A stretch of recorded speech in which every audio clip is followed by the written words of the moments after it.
Chapter 1. I liked hurting girls, mentally, not physically. I never hit a girl in my life. Well, once, but that was a mistake. I'll tell you about it later. The thing is, I got off on it. I really enjoyed it. It's like when you hear the serial killers say they feel no regret, no remorse for all the people they've killed. It was like that. I loved it. I didn't care how long it took either, because I was in no hurry. I wait until they were totally in love with me, till the big saucer eyes were looking at me. I loved the shock on their face, when the gaze as they tried to hide how much they were hurting me, and how much I was hurting them. And it was legal. I think I killed a few of them, their souls I mean. It was their souls I was after. I know I came close a couple of times, but don't worry, I got my competence. That's why I'm telling you this. Justice was done, ballast had been restored. The same thing had happened to me, only worse. Worse because it happened to me. I feel purged now, you see, cleansed. I've been punished. So it's okay to talk about it all, at least it's how it seemed to me.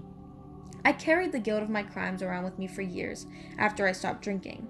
I couldn't even look at a girl, much less believe I deserved to converse with one. Or maybe I was just afraid they see right through me. Either way, after getting into Alcoholics Anonymous, I didn't even kiss a girl for 5 years. Seriously, not so much as holding hands. I meant business. I think I've always known deep down that I had a drinking problem. I just never got around to admitting it. I drank purely for the effect. But then, as far as I was concerned, wasn't everyone doing the same thing? I started to realize something was wrong when I began to get beaten up. My mouth always got me into trouble, of course. I'd go up to the biggest guy in the place and look up his nostrils and call him a faggot. And then when he'd headbutt me, I say, "You call that a headbutt?"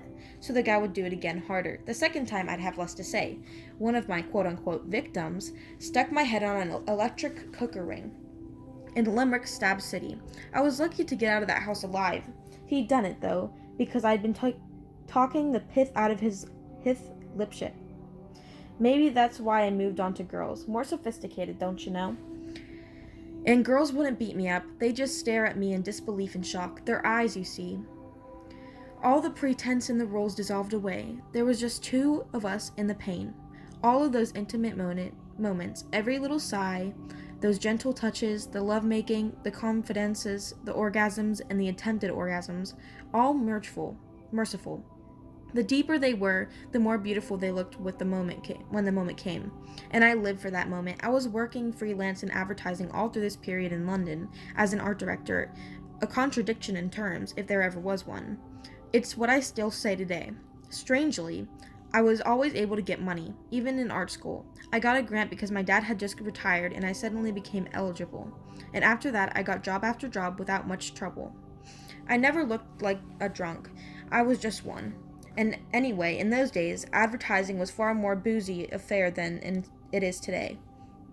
Because I was a freelance, I could be my own man, so to speak, and I would keep myself busy by ensuring that I had dates lined up. None of the girls were supposed to know this. The idea was to have them impressive cues so that when one girl nearly maturely, usually after about 3 or 4 dates with some phone calls in between, another would be introduced.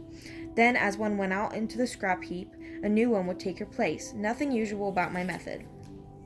Everyone did it, but I enjoyed it so much. Not the sex, or even the conquest, but the causing of pain. It was after my crazy night with Penn, more on that in a minute, that I realized I had found my niche in life.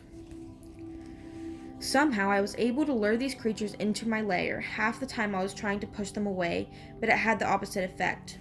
The fact that they were attracted to a piece of shit like me made me hate them even more than if they'd laughed in my face and walked away. As for looks, I'm nothing special, but I'm told I have beautiful eyes from which nothing but truth could possibly seep.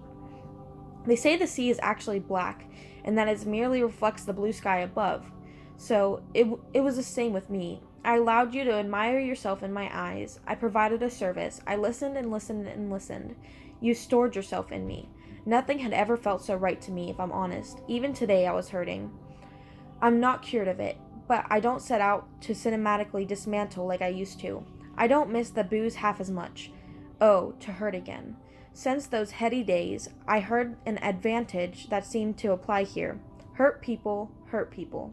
I see that I was in pain, and I wanted others to feel it too.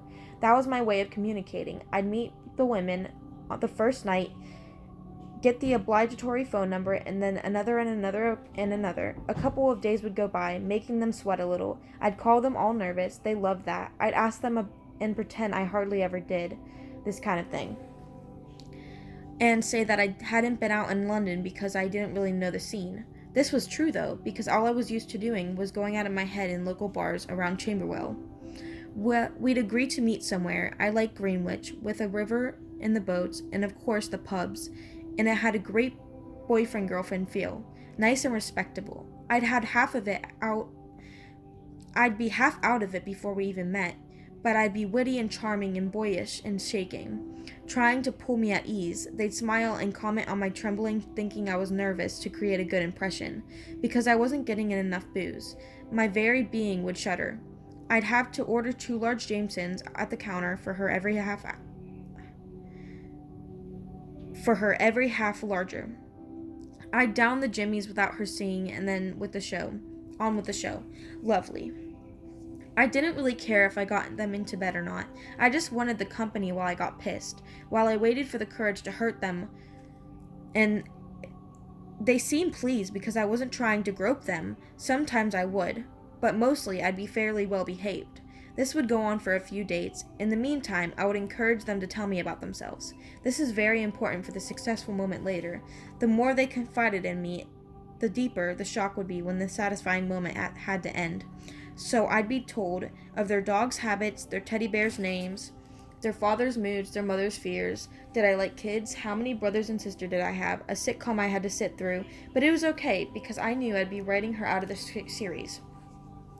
She'd talk, and I'd nod, raise a strategic eyebrow, grimace when necessary, guffaw or feign a shock.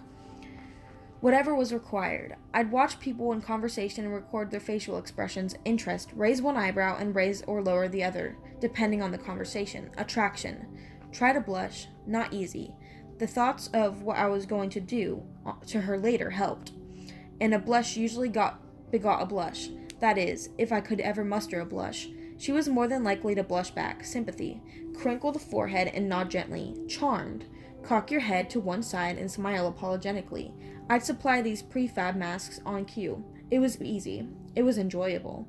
Guys did it all the time to get laid, and I did it even though it was unkind to womankind. That was my mission. Around this time, I discovered the meaning of the word misogynist. I remember thinking it was hilarious that it had the word miss as a prefix. All I know is it felt better when I saw someone else in pain, but of course they would often hide how much I hurt them. Yes, it was a challenge in itself to help her externalize her feelings, but also bloody frustrating to have gone to all that trouble and not be able to see a dramatic playback. That's why it became so necessary to condense everything into one demonstrative moment. Sophie was from South London. She used to do the wardrobe for Angus Brandy on the comedy show Aren't You Glad to See Me? I met her at Camberwell College of Arts, a party that I had crashed. After her, there was a designer girl, whose name I honestly can't remember, who I'm sure I hurt very deeply because she never called me back. Funny that, because even though I never met her again, or even heard her another word, I knew she had it bad. How do I know? I know. There was Jenny. She was the one who threw the beer in my face. I was thrilled to have had a hand in causing so much rage. Then came Emily, but she doesn't really count because she was as good as, if not better, at whatever this is than I was. I kind of fell for her. Laura was somewhere in there, an ex-band publicist with a superb ass that had survived a young daughter. I woke up one morning and there was an 8-year-old watching me as I tried to extract myself from the freckled tentacles of her comatose mother. And then, after she guilted me into walking her to school, I got the feeling that mother and daughter had made a fool of men that passed through their lives. Like the Native American and the buffalo, the Eskimo and the seal, the welfare mother and me.